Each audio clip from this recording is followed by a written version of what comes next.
Beleza. Oi, pessoal, boa tarde. Agora a gente vai ter uma palestra sobre a aplicação da morfometria para a biologia, com a palestrante Ana Tereza... Peraí. Foi mal. Com a palestrante Ana Tereza Rodrigues Ribeiro. A Ana é graduanda em Ciências Biológicas pela Faculdade Maria Tereza, em Niterói, no Rio de Janeiro, e tecnóloga em Fotografia Digital pela Alisson, também aqui no Rio de Janeiro. Possui experiência em identificação, anatomia, estudos morfométricos e ecologia de elasmobrânquios de peixes ósseos. Fotógrafa profissional com ênfase em fotografia natural. E tem também uma breve experiência em mergulho livre. Ana, seja muito bem-vinda, que você aproveite essa palestra e qualquer coisa é só chamar. Tá bom, boa tarde para todo mundo, muito obrigada aí, Bárbara, pela apresentação. Então, gente, sem mais delongas, como eu já fui devidamente apresentada, vamos entrar no assunto que interessa. Vou compartilhar minha tela aqui com vocês e vamos nessa.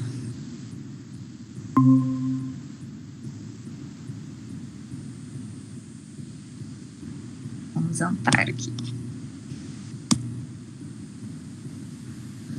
Bom, gente, como falamos anteriormente aí, vocês já devem estar cientes sobre o tema. A gente vai falar da aplicação da morfometria para a biologia. E eu vou explicar no começo aqui um pouquinho, para quem não sabe direito, o que é a morfometria, como isso funciona, o que é essa técnica, eu vou explicar um pouquinho aqui para vocês. Antes de tudo, da gente entender o que é a morfometria, a gente precisa entender sobre medições e como a medição ela foi surgindo. Lá nos primórdios, quando a gente está falando aí da criação do homem, da gente liberar as mãos, porque na antiguidade a gente, quando foi evoluindo até chegar no Homo, né, a gente ainda segurava muito as mãos, né? Na verdade, a gente tinha as mãos nas árvores e a gente, a partir do momento que conseguiu liberá-las, a gente conseguiu evoluir, ganhar massa cerebral e pensar em outras coisas, né? A gente conseguiu expandir o nosso conhecimento para o que a gente tem hoje, foram milhões de anos aí no processo, e com isso a gente começou a ter sistemas de medidas, sejam eles de forma mais rudimentar ou de forma mais complexa, como a gente tem hoje em dia.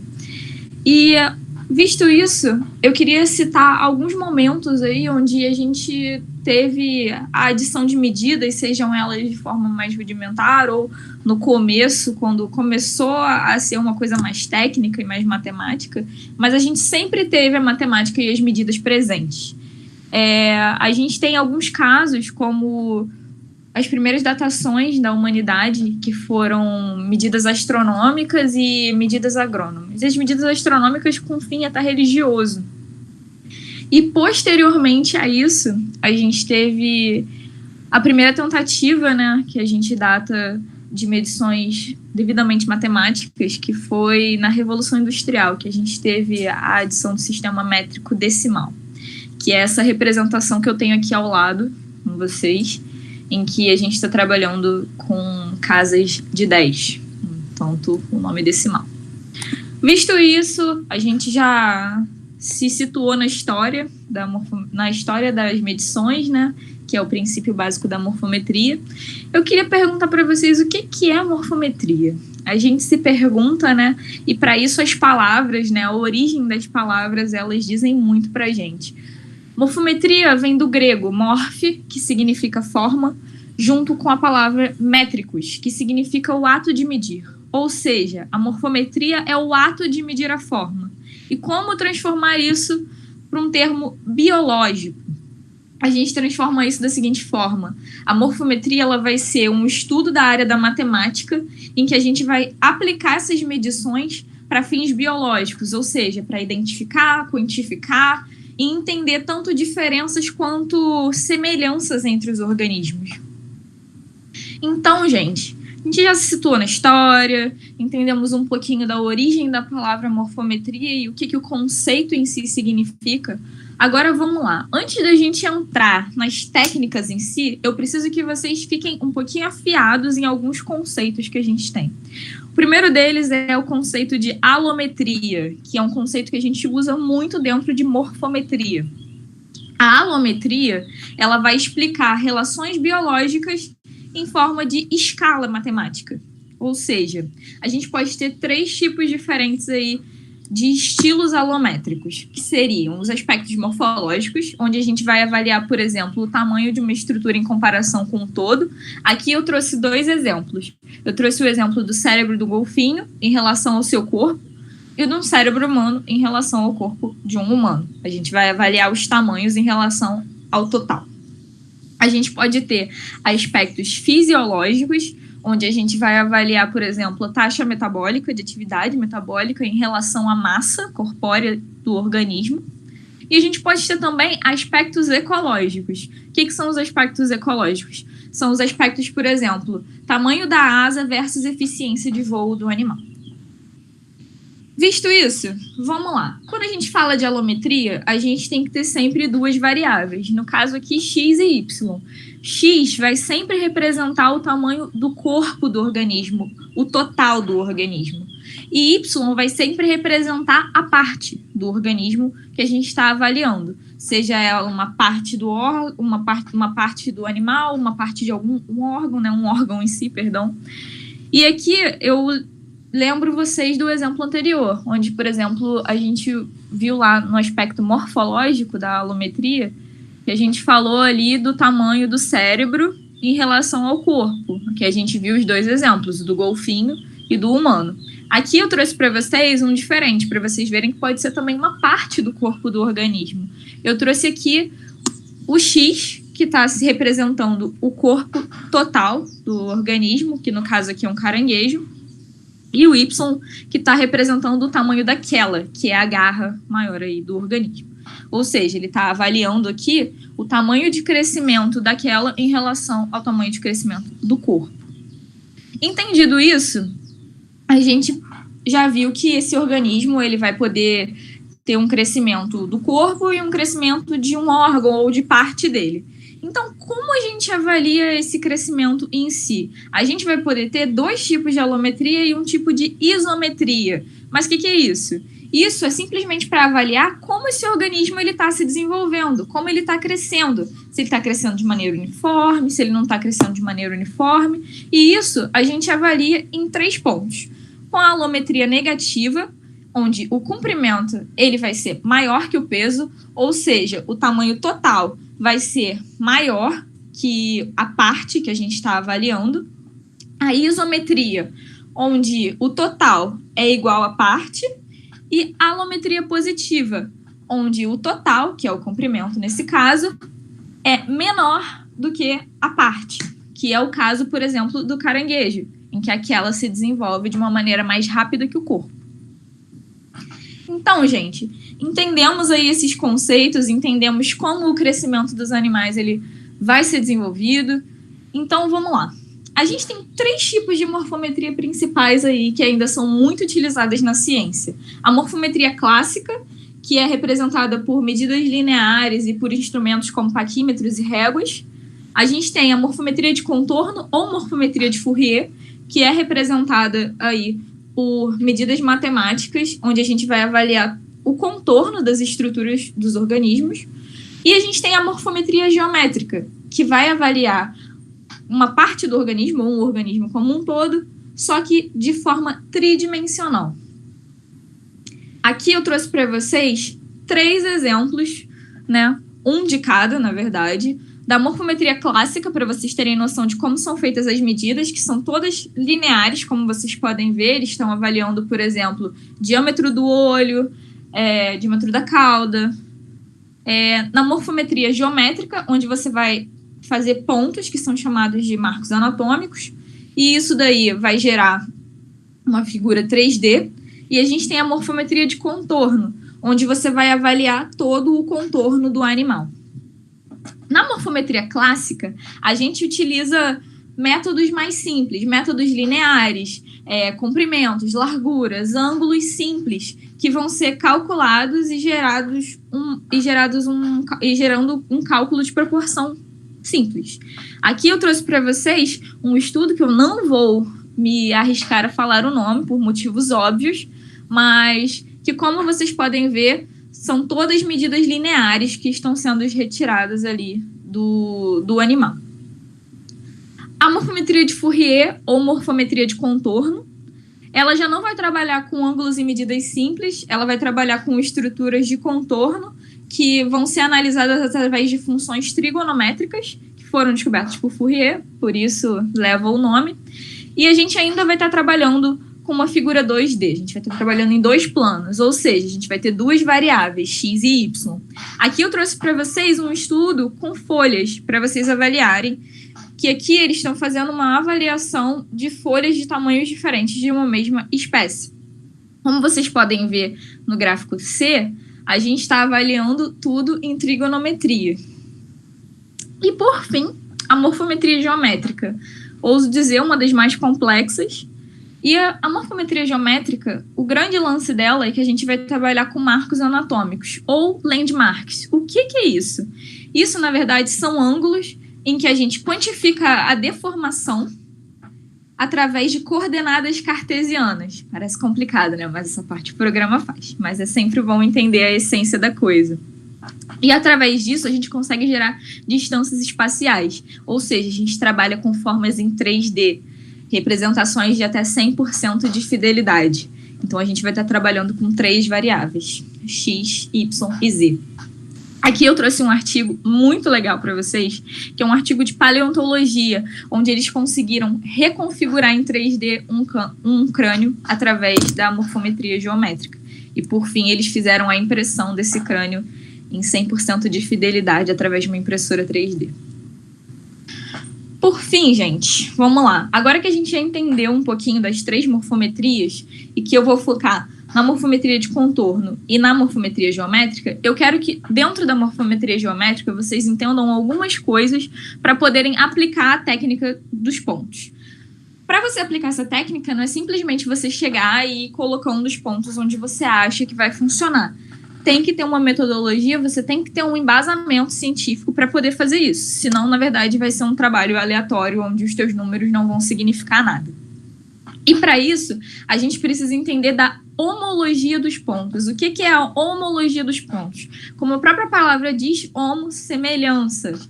Então, gente, a gente tem que levar 3 semelhanças em consideração da homologia dos pontos quando a gente está falando aí de marcos anatômicos. A evolutiva, a ontogenética e a topográfica. A evolutiva, a gente tem que avaliar esses pontos baseado se a estrutura é hereditária de um ancestral comum. Então, aqui eu trouxe um exemplo para vocês de 2 peixes, um cartilaginoso, que é o Carcharrhinus longimanus, e um peixe ósseo, que é o Milossoma duriventre. O que eles têm em comum? Ambos têm um ancestral comum na sua evolução, então você pode analisar os marcos anatômicos de forma mais semelhante, aí, por exemplo, como eu destaquei na nadadeira caudal. Se eu colocasse o tubarão junto com o golfinho, ia funcionar? Não. Por quê? Porque, apesar deles terem uma estrutura semelhante, eles não têm o mesmo ancestral comum. Os mamíferos são diferentes. A gente tem que avaliar toda a estrutura evolutiva. A forma ontogenética da homologia dos pontos, onde a gente vai avaliar aí se a estrutura adulta ela partiu de uma mesma população de células dos embriões. Por exemplo, aqui eu tenho porco, gato e coelho. As patas surgiram da mesma estrutura celular dos embriões. Então, isso está ok. Se eu for analisar isso, se elas surgiram da mesma estrutura do embrião, então eu posso fazer os marcos anatômicos nas patas para comparar o porco com o gato. E a topológica. Então, gente, a topológica é uma que eu acho bem interessante. Se os pontos, na verdade, eles têm que se localizar no mesmo local dentro de uma estrutura maior. Ou seja, como a gente traduz isso? Eu tenho aqui 3 otólitos. Para quem não sabe, o otólito é uma estrutura calcária dos peixes.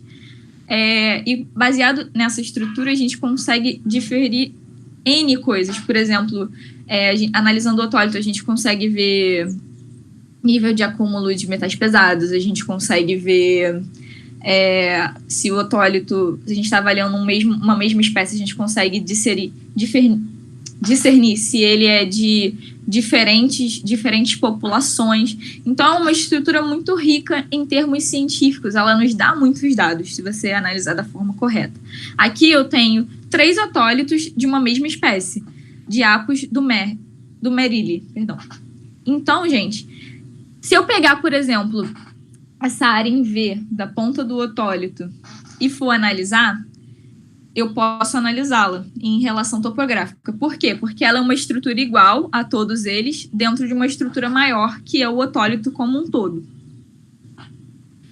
E por fim, gente, para falar sobre a técnica de morfometria geométrica, eu preciso avaliar a confiabilidade dos meus pontos. Isso daí é a segunda etapa da homologia dos pontos.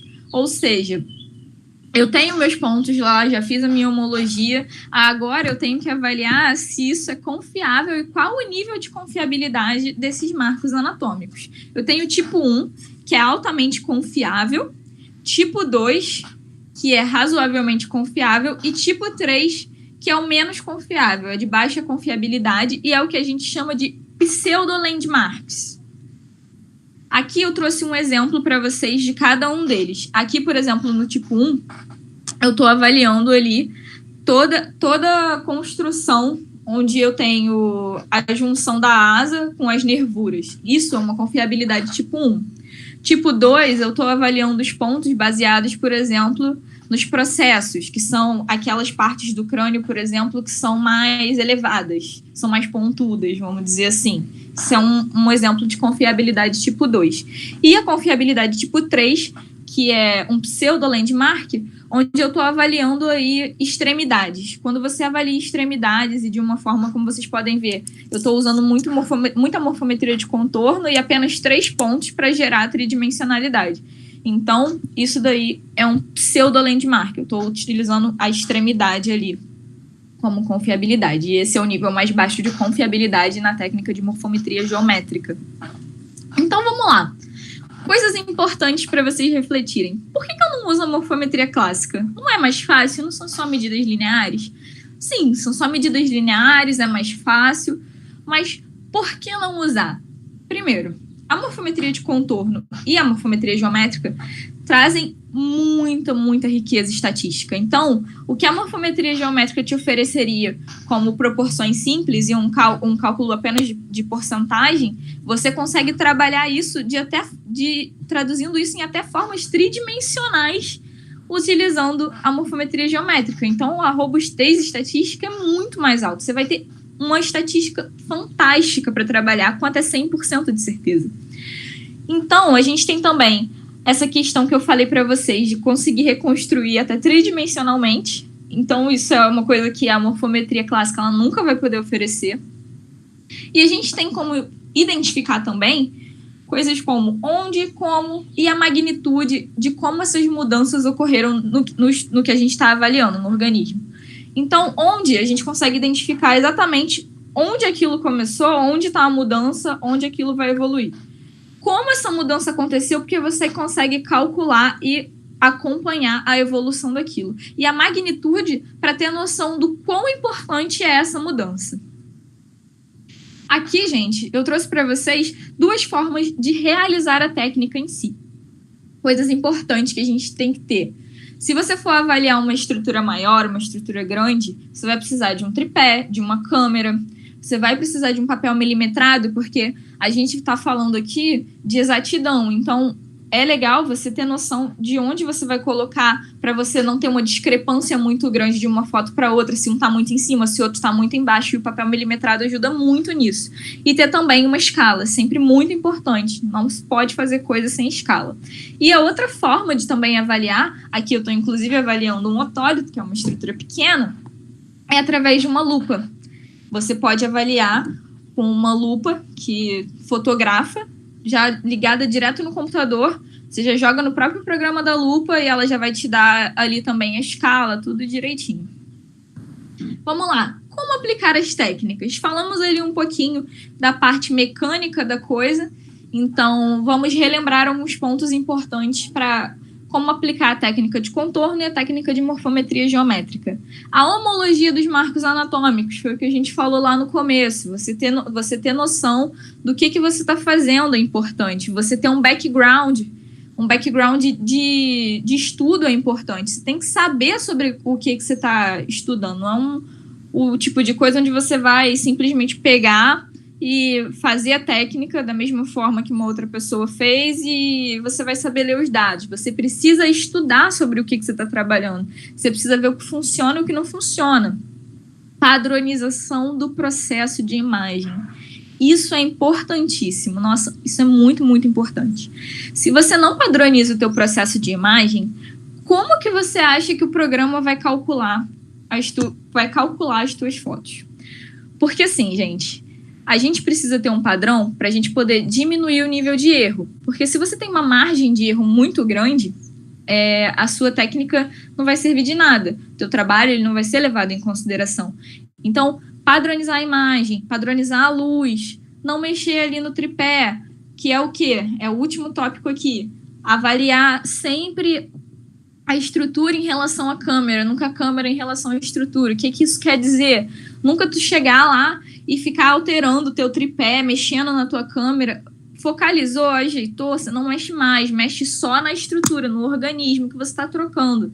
Você não pode mais mexer na questão da câmera, porque isso pode dar uma discrepância estatística muito grande, ou seja, vai aumentar a margem de erro do teu trabalho em muita coisa. Então, a gente não quer isso. A gente quer ter o máximo de certeza possível. Então, a execução da técnica ela tem que ser perfeita.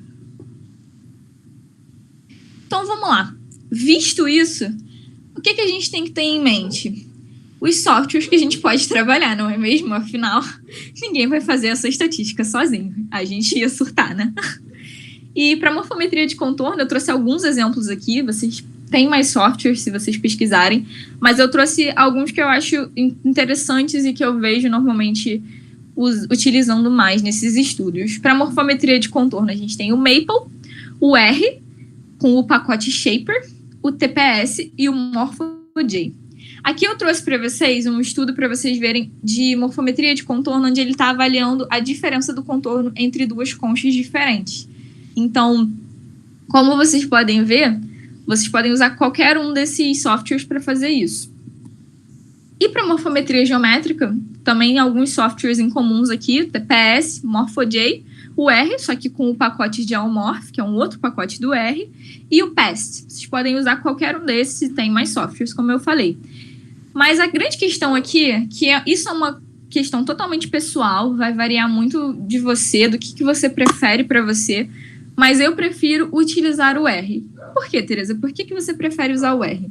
Gente, eu prefiro usar o R porque cada programa desse tem suas peculiaridades para você fazer a programação. E em vez de você fazer uma programação para cada estudo que você vai fazer de uma coisa diferente, você usar num software diferente, ter que aprender uma programação diferente, eu prefiro usar o R porque ele é um software muito, muito, muito vasto. Existem já vários, mais de milhões, não sei se milhões, mas com certeza mais de uns 10 mil pacotes aí para finalidades diferentes, não só para biologia, mas para matemática, para N outras coisas que você pode fazer no R. Então, se você aprende a programar num programa só, você consegue usar pacotes diferentes para coisas diferentes, estudos diferentes, sem ter que ficar reaprendendo a programação. Então, isso aí vai diminuir o teu trabalho. Então, por isso, essa é a minha preferência pelo R. Por fim, eu trouxe aqui um artigo para vocês de morfometria geométrica com tubarões, tubarão martelo, né? E ele está avaliando diversas espécies do gênero Sphyrnidae, que é o gênero do tubarão martelo, e avaliando através da morfometria geométrica a diferença entre as estruturas da cabeça desses animais, quais são as diferenças intrínsecas e os pontos principais onde você deve prestar atenção para, por exemplo, se você estiver em campo, você conseguir discernir melhor uma espécie da outra. Então, gente, já entendemos aí um pouquinho sobre a história, sobre como a gente tem que executar a técnica, já aprendemos algumas minuciosidades que são importantes, mas uma outra coisa que também é muito, muito importante é você saber qual o seu objetivo. Por quê? Por que eu tô dizendo isso? Porque se você foi lá, executou a técnica, fez tudo bonitinho, botou no papel milimetrado, fez a foto, tua qualidade de imagem tá boa, você viu tudo, você viu lá a homologia dos pontos, fez tudo perfeito, mas você não sabe direito qual é o teu objetivo, você não vai saber ler seus dados. Porque, acredite, o programa vai te dar muitos dados. E se você não souber qual é o seu objetivo, você não vai saber como ler esses dados. Então, gente, tenham em mente que vocês têm que ter um objetivo muito claro na cabeça de vocês quando vocês forem executar a técnica, porque senão vocês não vão saber ler os dados direito.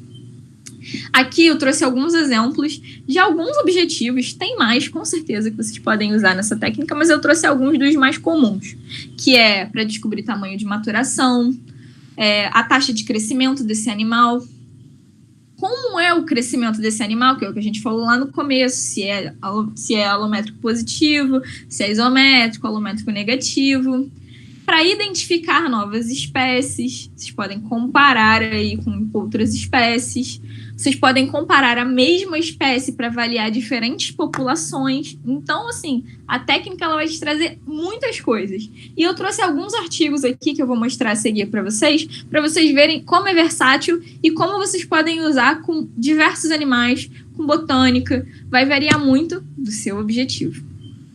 Aqui, esse primeiro artigo, eu trouxe para vocês, ele está falando sobre a morfometria geométrica como uma ferramenta para interpretar a evolução da mosca de asa negra, que é da família Simulidae.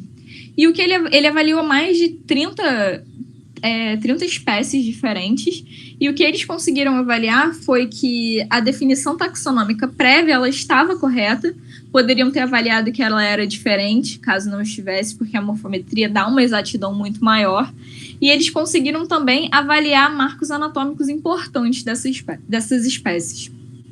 Esse segundo artigo aqui, ele é muito legal, porque ele fala sobre o crescimento da larva de uma mariposa em diferentes frutos lá no Irã. E eles avaliaram, nesse estudo, que o romã era uma das frutas que a mariposa mais gostava, o que baseava o crescimento numa base... O que variava era que, assim, dependendo do fruto em que esses animais estavam, você ia ter um crescimento e uma diferença, uma leve diferença nas estruturas desses animais, que no caso aqui o que foi avaliado foram as asas.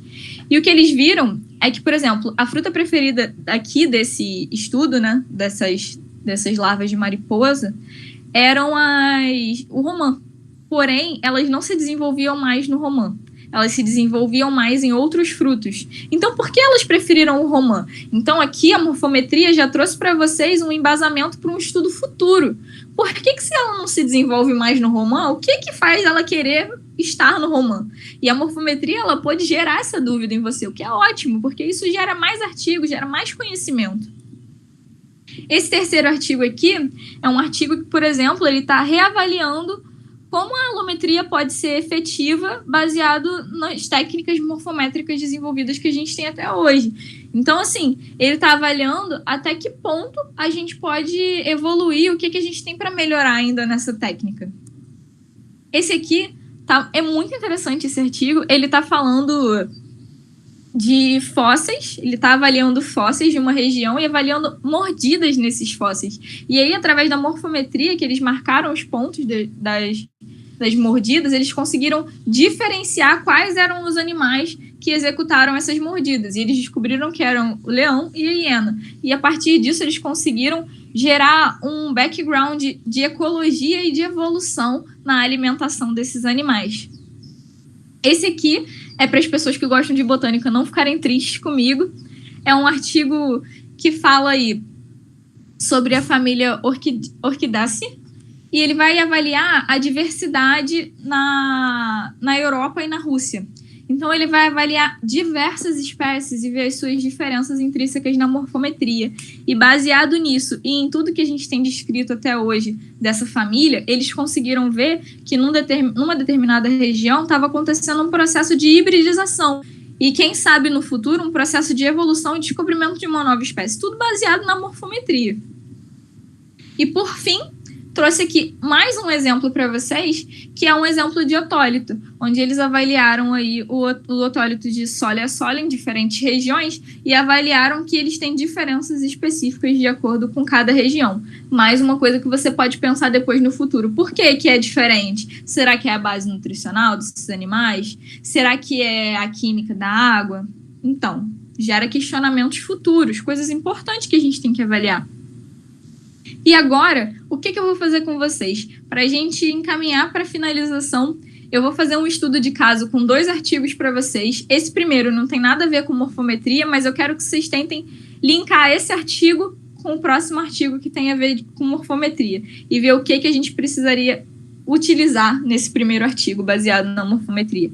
E ver também que a morfometria ela não só é uma técnica acadêmica, ela é uma técnica que ela pode ser aplicada na indústria. Então, esse primeiro artigo ele vai falar das pescarias industriais do camarão-rosa e da fauna acompanhante no estado do Rio. O que eles avaliaram quando eles começaram esse artigo? Esse artigo foi ao longo de alguns anos, né? E eles avaliaram que o quê? Quanto mais aumentava o arrasto, que é o estilo de pesca que eles estavam utilizando aqui, mais diminuía a quantidade de camarão-rosa. Porém, o que eles avaliaram em comparação foi que, apesar deles estarem pegando cada vez menos camarão, eles estavam pegando cada vez mais fauna acompanhante, que são animais que muitas vezes não têm apelo comercial, eles simplesmente pegam, os animais morrem e não serve para nada. Só que na rede de arrasto, o sistema de arrasto é um sistema que você vai e você faz assim, você pega tudo que está no teu redor, você não tem seleção. Por isso é um sistema que não é muito benéfico, mas é muito utilizado pela indústria pesqueira. E aí, o que eles viram é que para cada 1 tonelada de camarão, você tinha nada mais, nada menos que 15 toneladas de fauna acompanhante, sendo 1,2 toneladas de molusco, 0,1 de crustáceo e 13,7 de peixe. Então, né, gente, é bem triste isso. E aí eles avaliaram que essas eram as 3 espécies mais impactadas, o tirivira, a trilha e o castanho. E por fim, eles chegaram a uma média de produtividade pesqueira de 25 quilogramas dia de camarão rosa para 396 quilogramas dia de fauna acompanhante. Ou seja, para cada 25 quilogramas que eles pegavam num dia, eles pegavam 396 quilogramas de fauna acompanhante, que são animais que, repetindo, não vão ser utilizados para nada. E aí agora, gente, pensem nisso enquanto eu vou falando sobre esse outro artigo, e aí tentem linkar o que um tem a ver com o outro. O que esse artigo serve para aquele lá. O que a técnica em si, na verdade, serve. E esse artigo aqui, ele vai falar de como a morfometria geométrica e a morfometria de contorno são interessantes e são importantes aí para avaliação e melhoramento aí de estudos e diminuição de risco de muitas espécies. Mas para isso, ele está avaliando estoques. E eu preciso explicar para vocês o que é um estoque. Bom, gente, um estoque, nada mais, nada menos, falando de forma simples, é uma parcela de uma população que vai ter características semelhantes. Resumindo muito, é isso. E o estoque pesqueiro, que é o que eu quero que vocês pesquem para lembrar do artigo anterior, é o estoque em que você vai ter uma parcela de uma população que vai ter as mesmas características e que vai estar pronto para pesca, ou seja, que eles vão estar maduros. São animais que já atingiram a maturidade sexual. Visto isso, vamos entrar nos 2 estudos de caso desse artigo. A primeira parte do estudo de caso, eles avaliaram que a lagosta americana, quanto maior a garra dela, né, maior aquela, menor o tamanho do corpo dos machos. E isso foi avaliado como uma estrutura de que os machos estavam maduros. Então, apesar do tamanho do corpo deles serem pequenos, aquela era muito grande. Então, isso significava maturidade sexual. E depois eles utilizaram essa informação prévia para fazer um estudo onde eles mapearam uma área muito grande e avaliaram dentro da costa e fora da costa, com câmeras. E aí eles viram que essa mesma estrutura que é aquela, tamanho daquela, que podia ser utilizado para diferenciar machos e fêmeas, como vocês podem ver, se misturam só num determinado ponto aqui, também podia ser utilizada para diferenciar os estoques maduros de machos. Como vocês podem ver aqui, em que os estoques maduros, estão representados pelo triângulo, eles ficam numa área diferente do estoque que ainda não está pronto para pesca. Então, gente, vocês podem ver que os estoques, eles praticamente não se misturam, não é? E o segundo estudo de caso que esse artigo traz é sobre o salmão. E ele fala que o salmão faz uma migração, para quem não conhece, o salmão ele migra de rios para o mar, para atingir o processo de maturidade sexual dele. E ele estava comparando aqui a diferença entre o salmão selvagem e o salmão de fazenda, que é o salmão de criação, né? Ambos têm que passar por esse processo para atingir a maturidade. Então, ele estava avaliando como diferenciar um do outro. E o que eles viram é que durante esse processo de migração acontecia um processo chamado esmoltificação. O que é esse processo? Esse processo é um processo em que ocorrem diferentes mudanças fisiológicas no animal, tanto por fora quanto por dentro. E você vai ter uma diferença que acontece como exemplo, é a modificação da escama desse animal. Ela se modifica. E foi exatamente isso que eles utilizaram para avaliar qual era de fazenda e qual era selvagem. Aqui eles usaram uma técnica circular, onde eles avaliaram cada anel desses, que é presente dentro de uma escama, e eles puderam avaliar qual foi a zona de esmoltificação de cada um desses animais. E depois eles usaram a técnica de morfometria de contorno, para aumentar a certeza de 70% da técnica que eles usaram para 90%. Então, vocês veem que a técnica, ela traz uma certeza muito maior para o seu trabalho. Então, isso daí gera uma certeza que é muito importante na ciência. Você tentar levar o seu nível de confiabilidade para o mais certeiro possível. E aí, posteriormente a isso, eles fizeram um estudo em paralelo para avaliar as diferenças dos salmões, dos estoques de salmões. E eles avaliaram que nos rios, o pedúnculo caudal, que é o que eu falei para você, se eles não tivessem estudo prévio, se eles não soubessem de homologia dos pontos, eles não iam descobrir isso.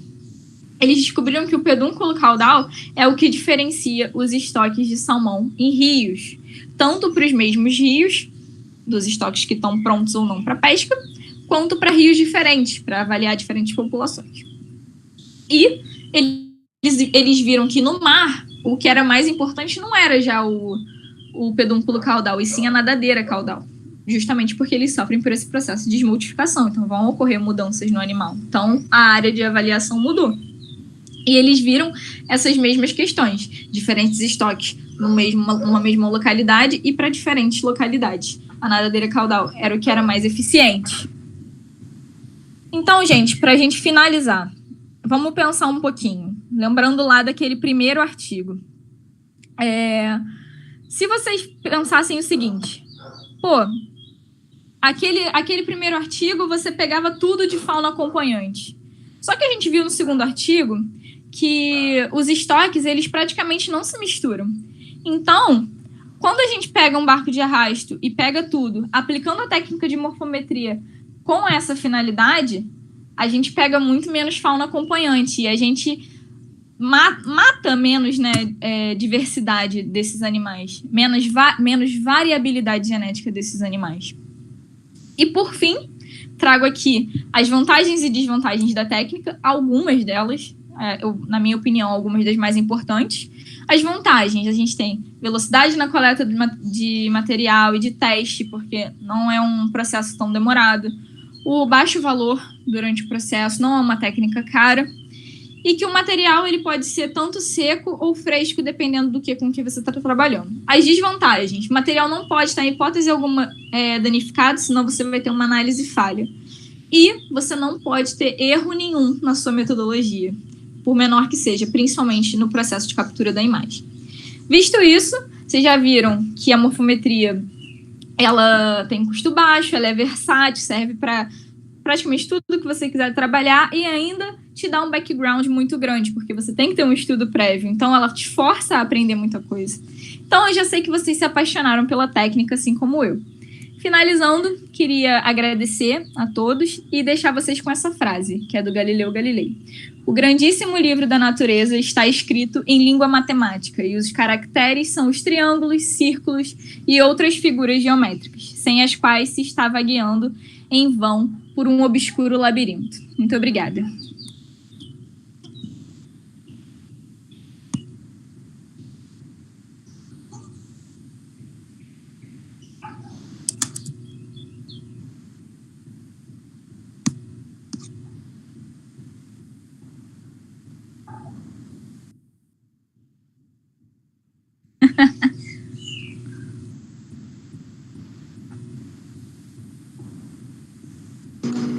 Eu sei que estão me vendo, eu tive que fechar a janela aqui um pouco correndo. Mas, Tereza, muito obrigada pela palestra. Eu fiquei aqui tipo assim, meu Deus, eu estou aprendendo muita coisa nova. Eu adorei. E também tenho certeza que o pessoal gostou bastante. Tanto que a gente tem pergunta. Então, peraí que eu vou ler para você 2 perguntinhas que temos aqui separadas. Eu acho que elas até se encaixam, mas vamos lá. A sua primeira experiência com a morfometria e se você já se deparou com alguma situação que não chega a 100% de nenhuma maneira. Oi, só picotou, eu não consegui te escutar. Tem. Então deixa eu fazer essas 2 enquanto eu vejo as outras. Então as perguntas foram: qual foi a primeira experiência, né, com a morfometria, a sua, né, no caso? E se você já se deparou com alguma situação que não chega a 100% de nenhuma maneira? Show. Então, vamos lá. A primeira pergunta, a minha primeira experiência com a morfometria foi através da Universidade do Estado do Rio, na UERJ, em que eu tive contato com taxonomia de elasmobrânquios, que são tubarões e raias. Foi o meu primeiro contato com a morfometria e foi o contato com a morfometria clássica, onde eu aprendi muita coisa sobre tudo que a gente pode fazer com a morfometria clássica e também foi onde me fez pensar o que eu posso fazer para aumentar a minha certeza, o que eu posso fazer para melhorar, que técnica que eu posso aplicar para que o meu trabalho fique mais completo, para que eu tenha um know-how melhor do que eu estou falando. E essa foi a minha primeira experiência. Com essa questão, isso varia muito do que você está trabalhando. É difícil chegar a 100%, na verdade, mas você consegue ter uma confiabilidade tranquila de 80% a 90%.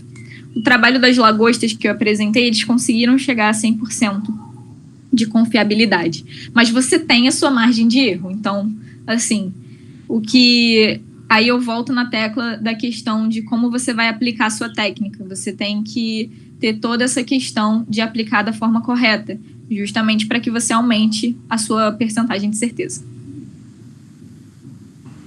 Perfeito. Eu vou ler mais uma pergunta que chegou aqui. A pergunta é o seguinte: a morfometria seria mais fácil de ser aplicada aos animais de tamanho maior ou visíveis a olho nu? Então, a morfometria ela é uma técnica fotográfica.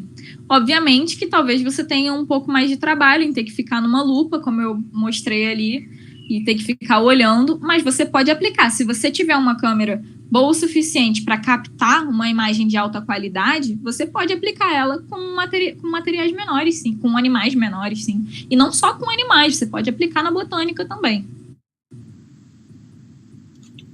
Perfeito. Vou só verificar se tem mais alguma pergunta. Eu acho que não. Então, Tereza, eu gostaria de agradecer você pela palestra. Muito obrigada pela sua presença aqui. A gente da comissão organizadora fica muito feliz da sua participação, tudo e tal. Convite sempre aberto para sempre que quiser voltar para trazer mais informações para a gente. Eu agradeço. E é isso, muito, muito obrigada mesmo pela palestra. O pessoal estava falando lá que foi maravilhoso, que todo mundo gostou. E, gente, não se esqueçam, tá, de assinar a lista de presença. E daqui a pouco, às 3 horas, a gente vai ter o nosso mini curso. Então também fiquem ligadinhos, tá? E, de novo, só agradecer a Tereza pela presença dela. Nada, eu que agradeço vocês pela presença, pelo espaço, na verdade. E muito obrigada. Espero que vocês tenham gostado, que tenha aberto os horizontes para o que vocês podem fazer com um orçamento baixo, que a gente sabe que é muito importante. Então, deixo aí meu agradecimento. Muito obrigada, gente. Um abraço. Obrigada, Tereza. Gente, tchau, tchau. E até daqui a pouco, 3 horas. Não se esqueçam do mini curso, hein? Então, até daqui a pouquinho. Tchau, gente.